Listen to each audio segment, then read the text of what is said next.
Hi, I'm Lauren Bufford, the Assistant Director at the Parthenon Museum. Today we're going to talk about the real, the replica, and the copy. The Parthenon in Greece was built over 2,000 years ago as a temple to the goddess of Athena, and also to show the neighboring city-states of Greece how important and significant and strong they were. The Parthenon in Nashville was built first in 1897 and then again in the 1920s, about 100 years ago. It was built as the art building for the Tennessee Centennial, a fair that celebrated the 100th birthday of the state. Nashville looked back to Greece and saw many things they wanted for their own city: an interest in culture, a belief in democracy, and dedication to learning. The Nashville Parthenon was built as a replica or copy of the ancient building in Athens. We're the same size, and we have the same number of columns.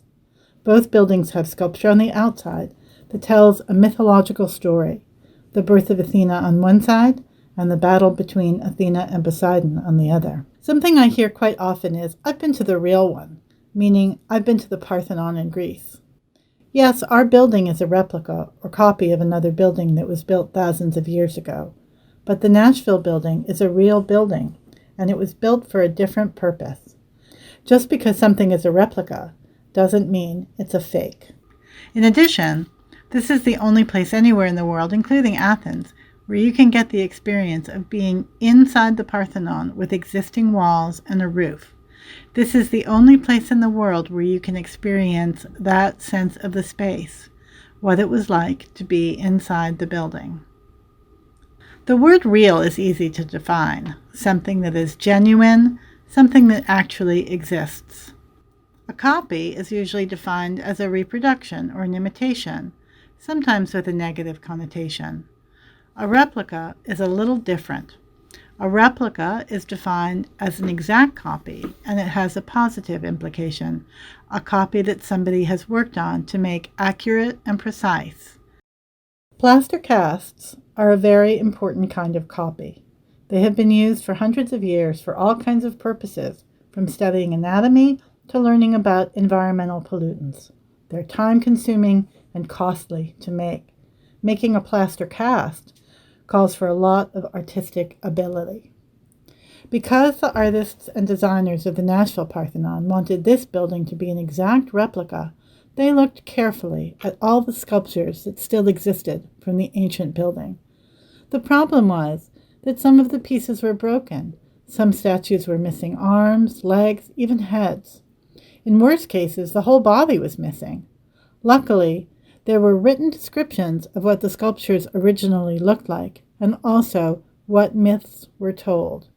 Even luckier, a museum in London called the British Museum had many of the original sculptures.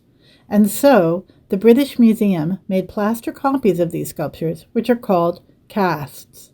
Making a cast was a long and tedious process, but it resulted in an exact copy of the sculpture. The two artists who created the Parthenon sculptures used the casts from the British Museum to figure out what the pediments might have looked like. They also created heads, arms, and legs to make full bodies from what were only fragments. The casts that the British Museum sent to Nashville are displayed on the second floor of the Parthenon. Sometimes a visitor asks me, "Are these paintings real?" And I can answer, absolutely. Every painting in the Cowan collection was made by a man or woman using paint, brushes, and canvas, and each image is a unique one. You might see another painting of fish, or mountains, or a town pond, but it will be different than any of these.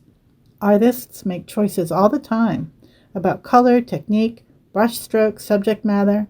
Each choice is unique, and all those choices go together into making a piece of art that is unique and absolutely real. Thanks so much for spending time with me today. I hope to see you at the Parthenon. Thanks for watching. Be sure to subscribe to our YouTube channel so you're the first to know about all the exciting things happening at the Nashville Parthenon.